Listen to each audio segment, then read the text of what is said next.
Hi guys, my name's Barry and welcome back to the channel. In this video today, I'm going to be defending An American Werewolf in Paris.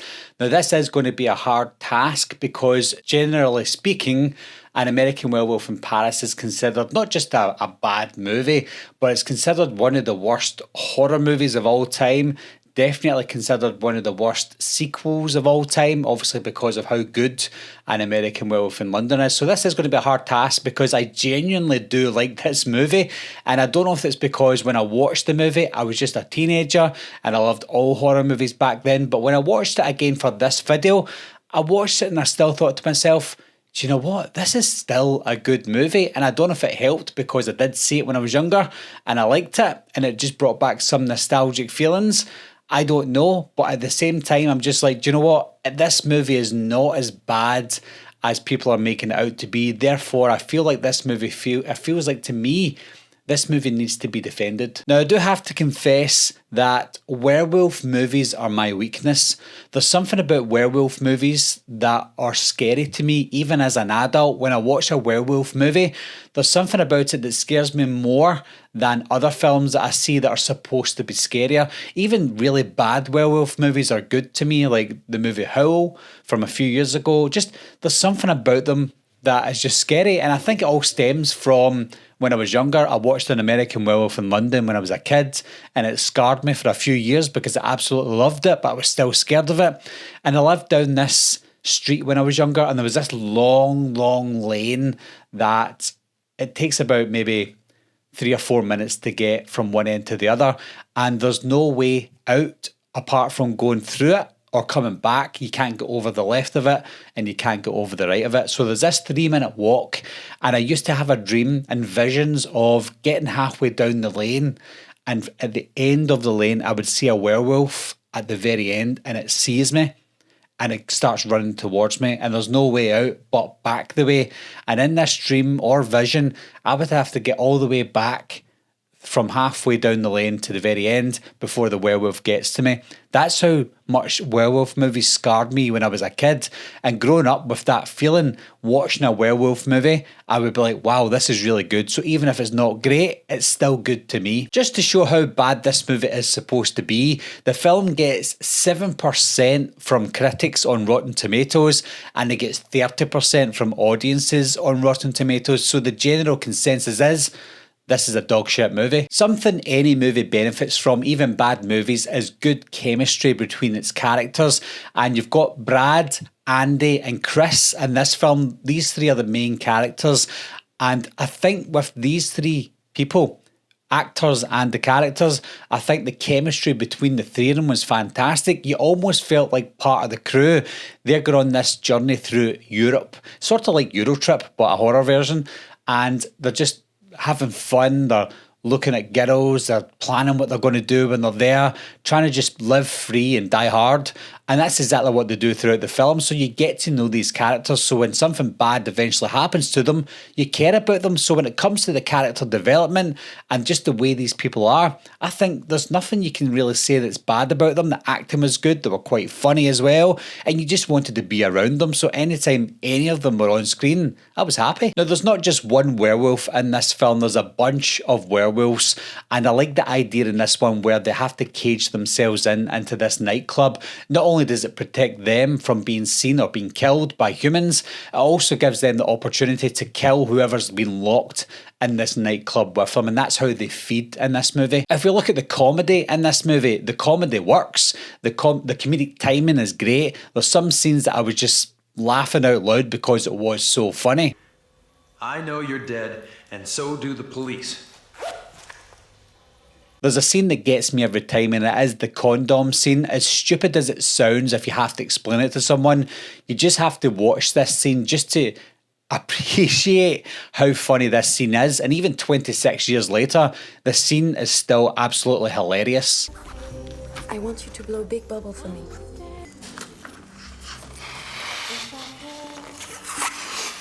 Some people think, why have you got comedy in a film that's supposed to be scary? Because An American Werewolf in London is one of the scariest movies of all time. And to me, yes, An American Werewolf in London is one of the scariest movies of all time, but it's also a comedy. And in fact, when the movie got advertised in specific countries, it was advertised as a comedy horror, not a horror comedy. And when you watch An American Werewolf in London, it is quite funny. And it's not just certain scenes, it's all the way through the movie. It's almost like it's supposed to be a comedy horror. And it's the same with this one. It takes that same comedic tone, but amps it up a little bit. So I think the movie feels like it's came out at the wrong time because people are expecting a really scary sequel to An American Werewolf in London, when that's simply not the case. If you watch the movies back to back, the tone of both movies is identical. They've got the same amount of humour and they've got the same amount of horror. Wow, what a ripoff. My friends told me it was chewing gum. The one thing I can't defend for this movie is the CGI, but at the same time, CGI was still kind of new in the mid to late 90s and they were experimenting at the time. Now, the CGI for 1997 is actually pretty decent, especially the close-up CGI shots, but there's also practical effects used in the movie, and when they use the practical effects are really good. So I just wish they used more practical effects, but I can understand that they wanted to dabble in the CGI because CGI was becoming a big thing back in the late 90s. Sometimes it worked, sometimes it didn't. The CGI didn't work in this one. It maybe felt like it worked at the time, but 26 years later, it looks really outdated. But even with some of the CGI scenes mixed with practical effects, there are some scary moments in the movie. When Seraphine, the girl, when she was turning for the first time, it was a mix of practical but mostly CGI. That scene was quite scary. There were scenes where Andy turned and he was in this graveyard and he was looking for the girl.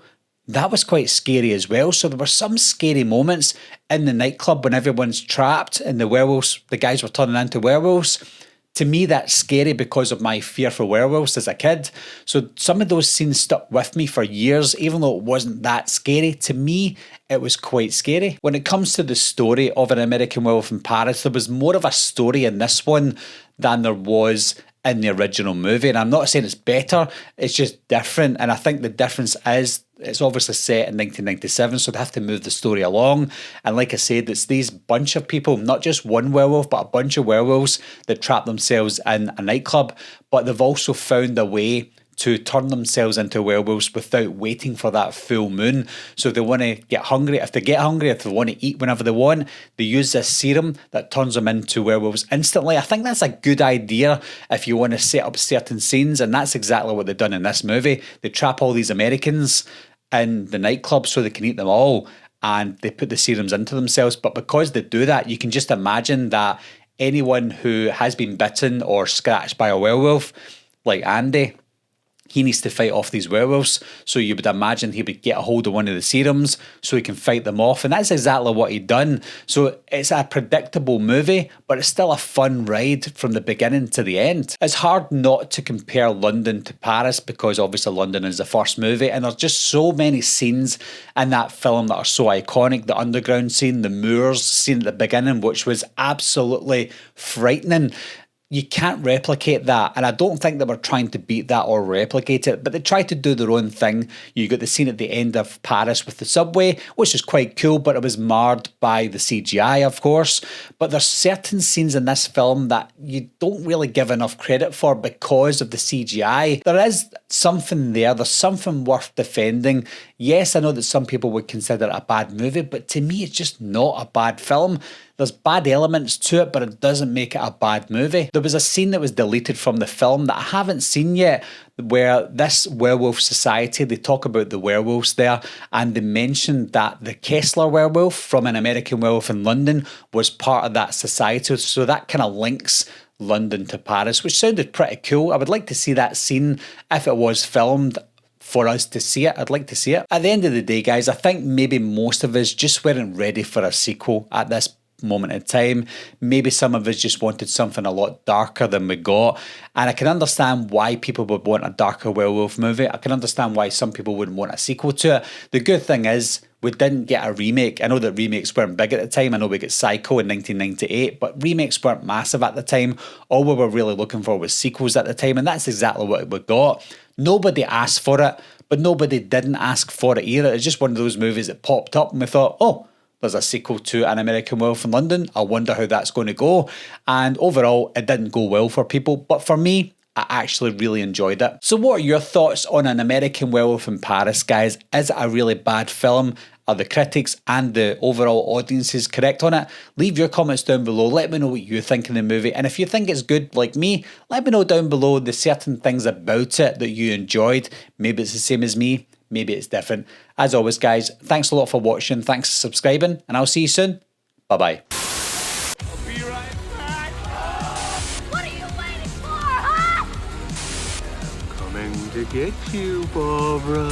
Ever played in the cat? Someone's in the back seat!